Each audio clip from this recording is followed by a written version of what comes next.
खास कार्यक्रम India news Haryana के इस खास कार्यक्रम व्हाट वी वांट वुमेन, नारी क्या चाहती है, नारी संघर्ष के साथ साथ तपती वो आंच है जो सफलता के शिखर तक पहुंच जाती है। आज इस कार्यक्रम के माध्यम से हम अलग अलग क्षेत्रों में जुड़ी हुई नारियों के बारे में आपको बता रहे हैं, उनसे 1 to 1 कर रहे हैं और जानने की कोशिश कर रहे हैं कि कैसे उनका संघर्ष रहा है। सुनैना चौटाला जी हमारे बीच मौजूद है, मंच पर उनको आमंत्रित करना चाहूंगा। जोरदार तालियों के साथ उनका स्वागत करिए। राजनीतिक जगत में सुनैना जी को शायद ही आज हरियाणा में कोई ऐसा हो जो ना जानता हो। और इसके साथ ही हमारे साथ हैं दूसरी मेहमान सुनीता दुग्गल जी, पूर्व सांसद हैं, वो भी हमारे साथ इस मंच पर आपसे थोड़ी देर में आने वाली हैं। उनका भी जोरदार तालियों के साथ स्वागत करें जी।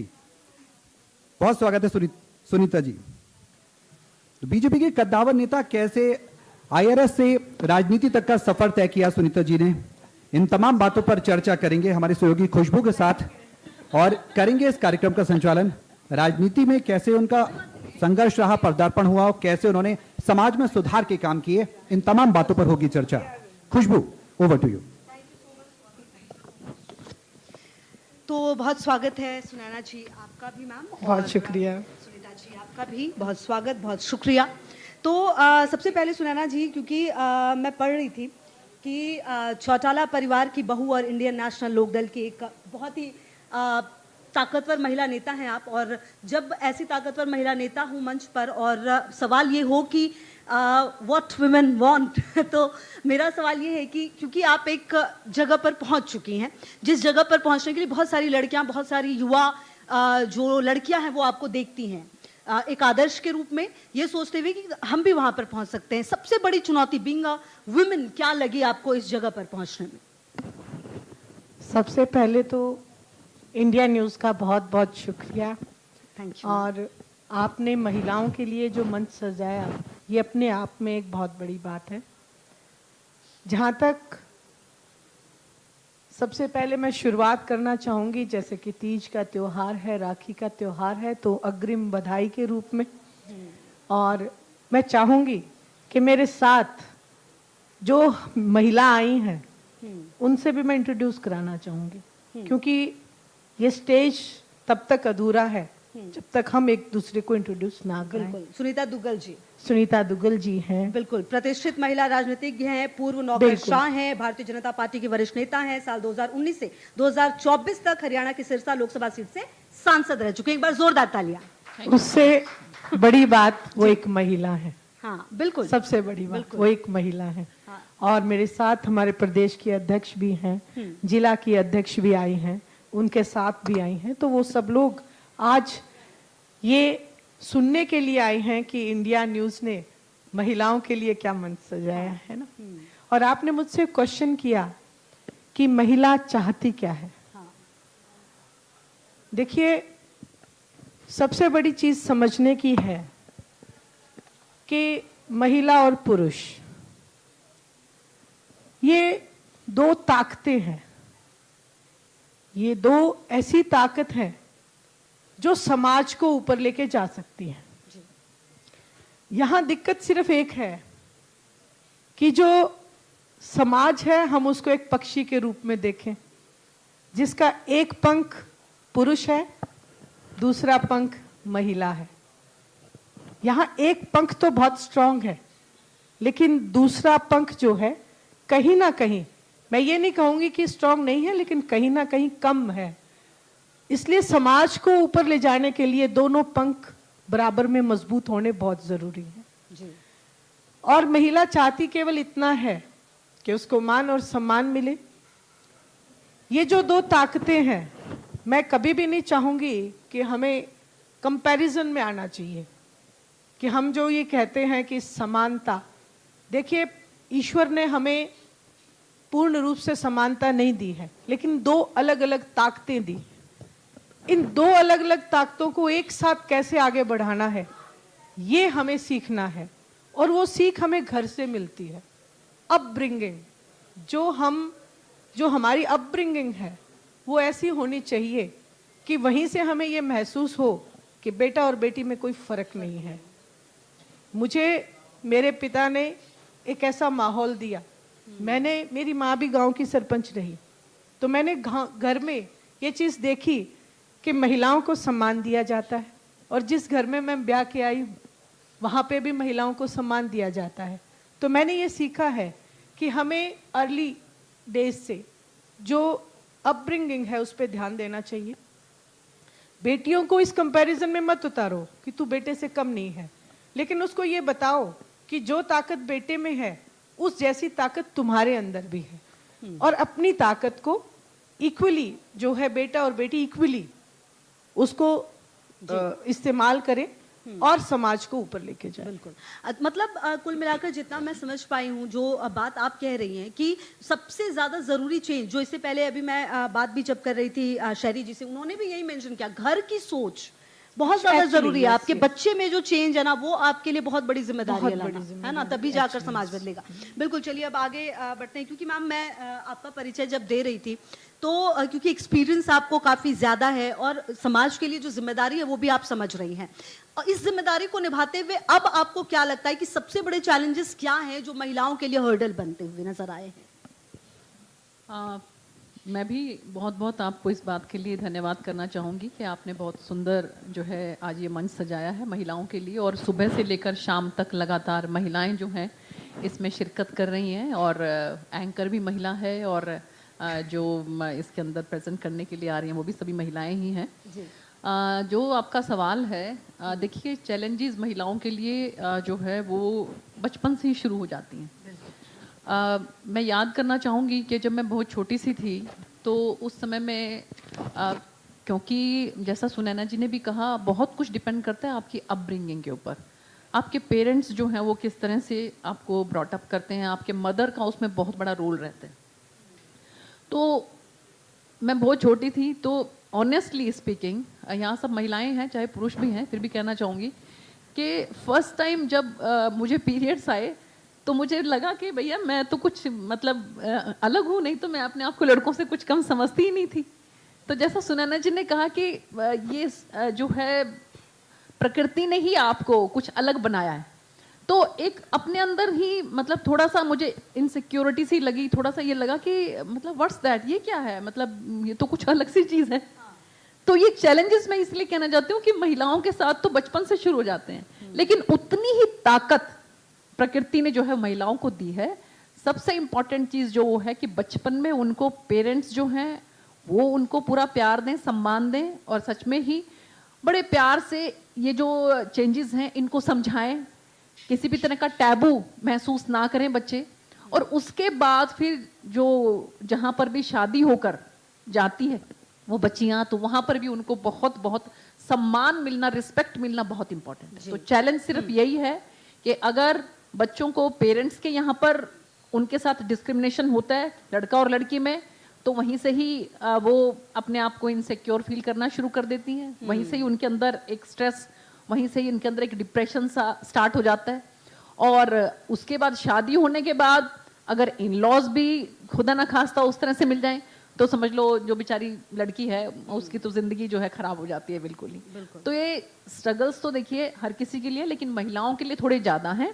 तो इसलिए मैं आपके माध्यम से यही कहना चाहूंगी कि बच्चियों को बहुत बहुत बहुत प्यार और दुलार दें, उनमें किसी भी तरह की कोई कमी नहीं है कैपेबिलिटी में। क्योंकि अब आपने देखा होगा कि हमारे हरियाणा में पर्टिकुलरली जिस भी फील्ड में महिलाएं हैं उसमें वो मिरेकल्स कर रही हैं। खेलों में आप देखो, ये हमारी बच्ची बेटियां बैठी है बॉक्सिंग की यहाँ पर, तो जो भी किसी भी फील्ड में जो बच्चे हैं, लड़कियां हैं, बहुत अच्छा परफॉर्म कर रही हैं। और आज तो कोई भी ऐसा फील्ड नहीं है, आप चाहे आप एडमिनिस्ट्रेशन में देखें, चाहे आप फाइटर प्लेन्स जो हैं वो हमारी महिलाएं उड़ा रही हैं, चाहे आप पॉलिटिक्स के अंदर देखें, तो कोई ऐसा फील्ड नहीं है आज जहाँ पर महिलाएं ना हो और उन्होंने अपने आप को प्रूव ना किया हो। माउंटेनियरिंग में भी आप देखें कि कहाँ कहाँ तक जो है पर्वतारोहण में हमारी महिलाएं जो है आज पहुंची हुई हैं, अंतरिक्ष में हमारी महिलाएं पहुंचे हैं। सुनीता विलियम्स ने जो है कितना नाम किया, कल्पना चावला ने कितना नाम किया। तो किसी भी फील्ड में कम नहीं है। इंपॉर्टेंट चीज़ ये है कि आपकी अपब्रिंगिंग, पेरेंट्स जो हैं वहाँ पर पहले बच्चियों को बिल्कुल बिना किसी डिस्क्रिमिनेशन के प्यार दें, और उसके बाद फिर इन लॉज जो हैं वो भी उनको पूरा सपोर्ट करें। बिल्कुल। अच्छा, अच्छा जो बात सुनीता जी कही है आपने वो बिल्कुल सही है। अच्छा, इसमें सुनैना जी एक चीज़ मैं और ये भी जोड़ना चाहती हूँ। आजकल तो शायद थोड़ी सी चीज़ें चेंज हो गई हैं, लेकिन मुझे ऐसा लगता है कि क्या हम उस माइंडसेट को भी हमें चेंज करने की ज़रूरत है। जब एक लड़की की शादी हो जाती है, मतलब उस पर इतना ज़्यादा प्रेशर हो जाता है कि उसके साथ अगर कुछ चीज़ें हो भी रही हैं, मतलब कई केस में ऐसे पढ़ती हूँ कि वो अपने मम्मी पापा को बता भी रही होती है कि चीज़ें ठीक नहीं है, फिर भी उनको ये कहा जाता है कि आप एडजस्ट करो, चीज़ों को लेकर जाओ, और अंत में कई ऐसे केस देखने को मिलते हैं जहां पर वो बिल्कुल खत्म हो जाती हैं, जहां पर उनके लिए कोई रास्ता नहीं बचता। मतलब मुझे ऐसा लगता है कि क्या एक महिला के लिए उसके रास्ते बंद हो जाते हैं उसकी शादी के बाद? क्या इस सोच को कैसे बदले, जो माइंडसेट लड़कियों को लेकर है उसको कैसे बदले? बहुत अच्छा क्वेश्चन है आपका। मुझसे पहले शैली जी ने एक बड़ा अच्छा रिप्लाई किया था कि सेल्फ डिपेंड, हाँ बिल्कुल, फाइनेंशियल आर्थिक जो रूप से है मजबूत आर्थिक होना। रूप से Correct। मजबूत होना, ये अपने आप में एक बहुत जरूरी चीज है, हर उस लड़की के लिए, हर उस महिला के लिए, ना केवल लड़की, आज हर महिला के लिए। उससे क्या है कि आपका जो है एक परिवार के अंदर आपका, मैं मानती हूं कि कद्र जो है वो कहीं ना कहीं बढ़ती है, और जब उनको ये पता होता है कि केवल आप पे डिपेंडेंट नहीं है, हाँ ये खुद भी कुछ कर सकती है, तो ये सब चीजें जो हैं एक साइड हो जाती हैं। वहीं एक दूसरी चीज जो अब बड़ी अच्छी गवर्नमेंट ने भी की है कि प्रॉपर्टी जो पिता की है उसमें भी महिला को, क्योंकि वो भी उसी माँ बाप की संतान है, तो जो बराबर का जो हक है वो कहीं ना कहीं वो उसकी सिक्योरिटी है। अगर वो अगले घर भी गई है तो उसकी एक सिक्योरिटी है कि भाई ठीक है, अगर आपका ऐसा होता है तो, लेकिन उसका मिसयूज भी बहुत है। हाँ बिल्कुल, क्योंकि इन चीजों को हमें दोनों, देखो यूजेस और मिसयूजेस ये साथ साथ चलते हैं, ठीक है। तो इसमें सबसे बड़ा एक ही रहेगा कि अपनी बेटियों को पांव पे खड़ा करें, अपनी बेटियों को फाइनेंशियल मजबूत करके ही आप शादी करें। ये ना बताएं कि बस तेरी शादी करनी है, बस तेरी शादी करनी है। पहले उसको ये समझाएं बचपन से कि तुझे कुछ बनना है, बनने के बाद शादी तो अपने आप हो जानी है। अच्छा मैम, एक सवाल मेरा आपसे ये है, मतलब अब मुझे नहीं पता कि इसमें शायद कई लोग हो सकता है कि उनकी सोच अलग होगी। अभी हमने पिछले कई दिनों में कई केस देखे हैं, नीला ड्रम, मुस्कान, हमने देखा सिया का केस हुआ है अभी, केतन सिया का केस, जो हनीमून वाला केस जो मेघालय का हुआ, कई केस ऐसे देखे। मैं ये कहती हूँ, मुझे कई लोग शायद गलत भी कहेंगे, मैं ये कहती हूँ ये सारे केस गलत हुए, लेकिन क्या हमने जो महिलाओं के ऊपर अपराध हो रहे उसको इतना नॉर्मलाइज कर दिया है कि हमें वो अपराध लगता ही नहीं, हम उसकी बात ही नहीं करते। मतलब एक रिकॉर्ड ये कहता है कि शायद 16 से 17 बहुओं की, महिलाओं की जान हर दिन जा रही है, कभी उनको दहेज के लिए जलाया जा रहा है, कहीं पर कुछ हो रहा है। क्या हमने इसको इतना नॉर्मलाइज कर दिया कि हमें ये अपराध ही नहीं लगता? मतलब अब हमें वो बड़े बड़े अपराध लगते हैं। क्या इस माइंडसेट को चेंज करने की जरूरत नहीं है हमें? देखिए, ऐसे अपराध जो है ना वो अपराध है। हाँ जब बिल्कुल, हम समानता की बात करते हैं तो चाहे कोई लड़की या कोई महिला इस तरह का अपराध करे, वो भी बहुत ही ज़्यादा, मैं कहूँगी कि भी उसको भी किसी भी कीमत पर अप्रिशिएट नहीं किया जा सकता, और चाहे वो कोई लड़का करे तो उसको भी किसी भी मामले में जो है अप्रिशिएट नहीं किया जा सकता। बात यहाँ पर समानता की आती है कि समानता जो है वो, अगर कोई गलत चीज़ अगर एक जेंडर के लिए तो दूसरे जेंडर के लिए भी वो गलत है। तो ये जो आजकल हो रहा है, आप ये देखिए कि एक महिला को या लड़की को जिस नज़र से देखा जाता था, आज जो है सिचुएशन बहुत ज़्यादा बदल गई है। आप बिलीव नहीं करोगे कि लड़के जो हैं वो डरने लग गए हैं। हाँ, लड़के शादी कह से रहे लड़के हमारे डरने लिए लग गए हैं बहुत ज्यादा, वो बनवाओ। और ऐसे ऐसे मीम्स बन रहे हैं कि मतलब आप हैरान हो जाओगे। तो ये भी अब मैं क्या कहूँ, मुझे लगता है कि शायद कहीं ना कहीं ये भी अपब्रिंगिंग का ही कोई ना कोई ऐसा नतीजा है कि जिसकी वजह से जो है कि इतना बड़ा स्टेप, अरे आपको कोई पसंद नहीं है तो उसके 100 तरीके हैं मना करने के। चाहे वो लड़के को लड़की पसंद नहीं है या लड़की को लड़का पसंद नहीं है, 100 तरीके हैं, लेकिन किसी के बच्चे को आप मतलब जो है उसको जान से मार देना, इट्स टू मच। मतलब ये जो है ना, बहुत बहुत बहुत इसको जो है किसी भी तरीके से वो नहीं करना चाहिए। और जहां तक बात है आपकी, देखिए जो भी जिसको बोलते हैं कि सॉफ्ट टारगेट रहता है, तो महिलाएं जो वो सॉफ्ट टारगेट रहती हैं, महिलाओं के साथ बहुत अत्याचार हुए हैं और अभी भी कई बार ऐसी जगह देखने को मिलते हैं। लेकिन दोनों तरफ से जो है ना इसको वो करना चाहिए, समझने की कंडेम जरूरत करना है। चाहिए। बिल्कुल। जी। मैम, एक बात ये भी है अब क्योंकि ये मंच ऐसा है जहाँ पर ऐसे सवाल जब हो रहे तो मतलब मुझे लगता है कि ये बहुत बड़े लोगों जो एक हमारे दर्शक होते हैं ना उन तक जाएगी सोच। मतलब जब अपराध की बात होती है, अपराध सबके लिए अपराध है, माँ बाप की कितनी बड़ी जिम्मेदारी है। अब ये जो सिया वाला केस था, आप देखिए ना, ये 20 साल की लड़की थी, उसकी शादी फिक्स कर दी गई। अब कुछ ना कुछ तो उसको भी पता होगा, मतलब बतौर माँ बाप भी आपकी जिम्मेदारी है कि एक लड़की को आप समझाएं, एक लड़के को आप समझाएं, तभी जाकर ये अपराध वाली चीजें रुकेंगी। घर से ही शुरुआत बिल्कुल, करनी होगी आपको। बिल्कुल। वहीं पे फिर वो अपब्रिंगिंग वाली बात ही मैटर करती है कि हमें, हमारे अंदर क्या है। कुछ एक परिवार ऐसे हैं जिसमें केवल इस बात को सिखाया जाता है कि तुम लड़कों से कम नहीं हो। हाँ, मैं नहीं कहती कम बताओ, लेकिन उन्हें ये बताओ कि डिफरेंस है। हाँ। वो अलग ताकत है, आप अलग ताकत हो। आप वो ताकत हो जिसको समाज एक ऐसे नजरिए से देखता है, क्योंकि हमारे समाज में, हमारे देश में एक कहावत है कि जहां नारियों की पूजा की जाती है, तो आप उस पूजनीय स्थान पे हो, तो उसको हमें अपने बच्चों को बताना पड़ेगा, बेटियों को समझाना पड़ेगा। मुझसे पहले जो महिला आयोग की हमारी अध्यक्ष हैं, हाँ। उन्होंने एक बात बड़ी अच्छी कही कि जो लिव इन है हाँ। या जो नशा है, कहीं ना कहीं ये मैटर कर रहा है, समाज को इफेक्ट कर रहा है। करेक्ट। इन सब चीजों के लिए बच्चों को अवेयर करना पड़ेगा, प्रेशराइज नहीं, उनको अवेयर करके चलना पड़ेगा। स्टार्टिंग से ही हमें स्कूलिंग से या घर में उनको इस बात का डिफरेंस बताना पड़ेगा कि लिमिट्स, जहां आप देखें, जहां बैलेंस खत्म हो जाता है वहां आपदा आती है। हाँ।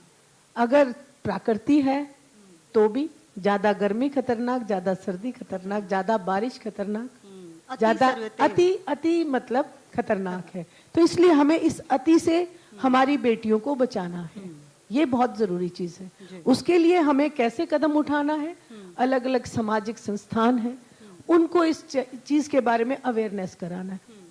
अब आप देखें, छोटी छोटी बच्चियां जो हैं, बाबा लोग हैं, महाराज हैं, उनके इन्फ्लुएंस में आ जाती हैं। वहां कौन जिम्मेवार है? वहां पेरेंट्स, वो लोग जिम्मेवार हैं। बजाय उस लाइन के उन्हें एजुकेट कीजिए। हाँ। एजुकेट करना ही एक साधन है कि जब एजुकेशन पास होगी, वो शिक्षित होंगी, तो वो इन चीजों से बच जाएंगे।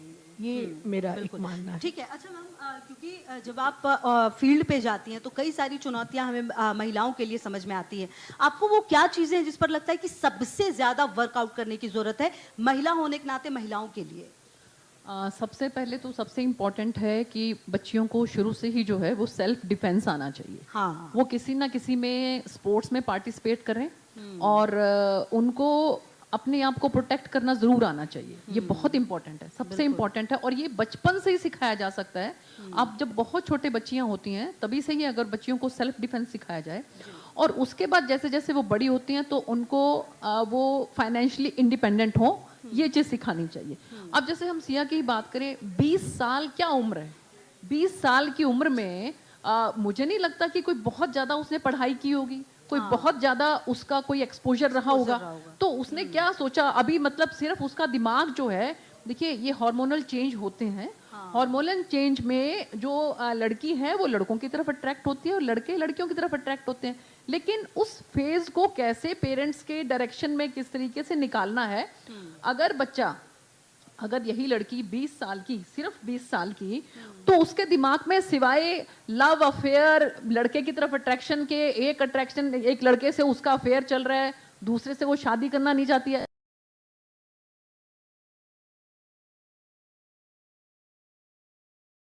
जिसमें उसको ये सोचना चाहिए कि तुझे अपना करियर कैसे बनाना है, कि तुझे अपने पाँव पे खड़ा कैसे होना है, तुझे किस फील्ड में जाना है, तुझे नौकरी करनी है या तुझे कोई अपना प्राइवेट सेटअप करना है। जिस उम्र में उसको ये सोचना चाहिए, उस उम्र में वो अफेयर में है, और उसके बाद जिस लड़के से उसके पेरेंट्स हैं, और मैं ब्लेम नहीं करना चाहती, लेकिन फिर भी मुझे ये लगता है कि हो सकता है कि पेरेंट्स को ये लगे कि जहां पर उनको पता हो कि जहां पर इसका अफेयर है वहां वो ना करना चाहते हो, इसलिए उन्होंने सोचा कि इसको ठीक है यहाँ इसकी शादी कर देते हैं, लेकिन उसका नतीजा क्या होगा कि अब अभी एट प्रेजेंट आप देखिए कि पेरेंट्स जो हैं वो भी भुगत रहे हैं, लड़की वो भी भुगतेगी, बच्चा तो एक चला ही गया बिल्कुल।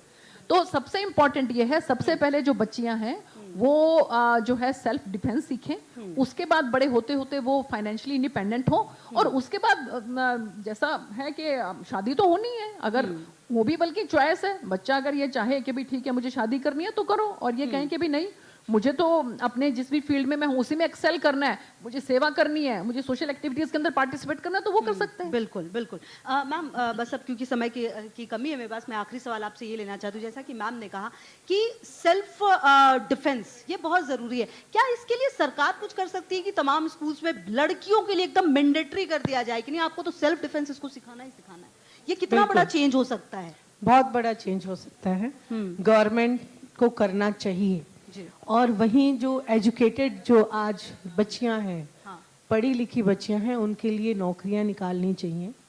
और जो आज तक आप देखें कि विमेन एम्पावरमेंट पे आपने देखा होगा, विमेन डे जो होता है, विमेन्स डे पे भाषण बहुत होते हैं, उन भाषणों को भाषण तक ही सीमित ना करके इम्प्लीमेंट किया जाना कागजों चाहिए। पे उतारा जाए ना, बिल्कुल, उनको धरातल पे उतारा जाए। कागजों पे तो उतरा हुआ है, तुम्हारी फाइलों में हमारे शहर का कागजों रंग पे तो गुलाबी है, बहुत वो कुछ ना उतरा हो। हुआ है, लेकिन हाँ, धरातल पे नहीं उतरा। Correct। इसलिए ठीक है। धरातल पे उतारना बहुत जरूरी है। बिल्कुल।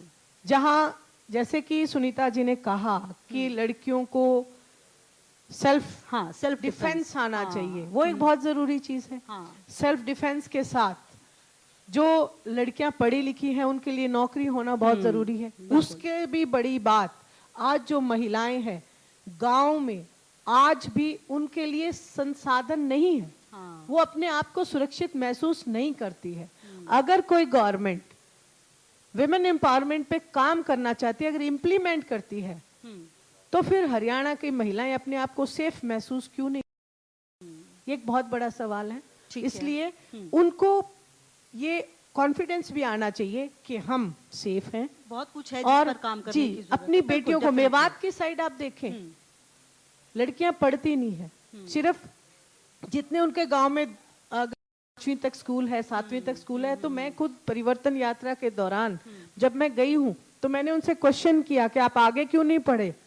कि जी बच्चियां सेफ नहीं है इसलिए हमने गांव तक ही पढ़ाया, आगे नहीं। उनको ये सोच और उनको ये उपलब्धता चीजें करानी मिलनी पड़ेगी। चाहिए, बिल्कुल, उपलब्धता correct। होनी चाहिए। तभी change और हो। एजुकेट जब तक नहीं होंगी, हाँ, तब तक ये क्राइम रुकने वाले नहीं नहीं है। है, बिल्कुल, उनको ये तो है। एजुकेट करना एक बहुत बड़ी प्रायोरिटी होनी चाहिए। बहुत शुक्रिया मैम आपका भी, और Thank मैम you so आपका भी much। समय मुझे इतने की इजाजत दे रहे हैं। मैं चाहती हूँ कि आप मंच पे हैं और जो बिल्कुल। सम्मान है हमारे जी, बिल्कुल Saurabh, over to Khushboo, you। Ma'am, Sunita ma'am और सुनैना मैम, आप दोनों मंच पर बने रहें प्लीज। और मैं आमंत्रित करना चाहूंगा मंच पर सुनीता जी को, जो कि सरपंच हैं। आप दोनों उनको सम्मानित करें उनके उत्कृष्ट कार्य के लिए। श्रीमती विनीता जी ग्राम कसाना से हैं, जिला कैथल से, जो ग्राम विकास जन कल्याण के लिए उन्होंने किस तरह से विकास के कार्य किए हैं और गांव में लोगों तक विकास पहुंचाया है, लोगों को, महिलाओं को जागरूक किया है, और अपने क्षेत्र में किस तरह से सहभागिता निभाई जानी चाहिए, इसको लेकर उन्होंने बात की है। जोरदार तालियों के साथ एक बार सम्मान।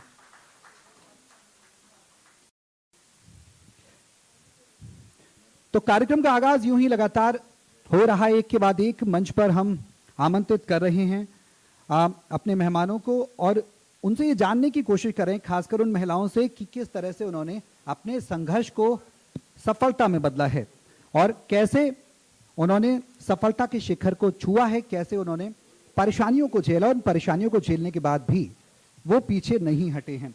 हरियाणा के इस खास मंच पर, इंडिया न्यूज हरियाणा के इस खास मंच पर हम लगातार उन महिलाओं से बातचीत कर रहे हैं जो लगातार लोगों की लिए एक प्रेरणा बन रही हैं, चाहे वो विकास के क्षेत्र की बात हो, चाहे वो व्यवसाय हो या फिर राजनीति हो। कैसे महिलाओं ने लगातार अपना लहराया है, एक के बाद एक करके महिलाएं इन सब के बीच में रही हैं और उन संघर्षों से पार करते हुए सफलता के शिखर पर वो पहुंची हैं। तो कार्यक्रम लगातार जारी है। इंडिया न्यूज हरियाणा के इस खास कार्यक्रम में हम और भी अपने खास मेहमानों को बुलाएंगे और किस तरह से उन्होंने अपनी जो योगदान है वो दिया है प्रदेश के विकास में, लोगों को कैसे प्रेरणा के तौर पर वो बतौर प्रेरित करती रही हैं, वो हम आपको बताएंगे। हमारे बीच इस बीच मौजूद हैं विमला सिमर जी हैं, उनको मैं मंच पर आमंत्रित करना चाहूंगा। ममता देवी जी हैं, संतोष दहिया जी हैं, आपका स्वागत है। जोरदार तालियों के साथ आप स्वागत करें। विमला सिमर जी ड्रोन दीदी हैं, किस तरह से केंद्र सरकार की ड्रोन दीदी योजना को उन्होंने आगे पहुंचाया, कैसे कैसे कठिनाइयां आई, किस तरह से वो आगे बढ़ी हैं। संतोष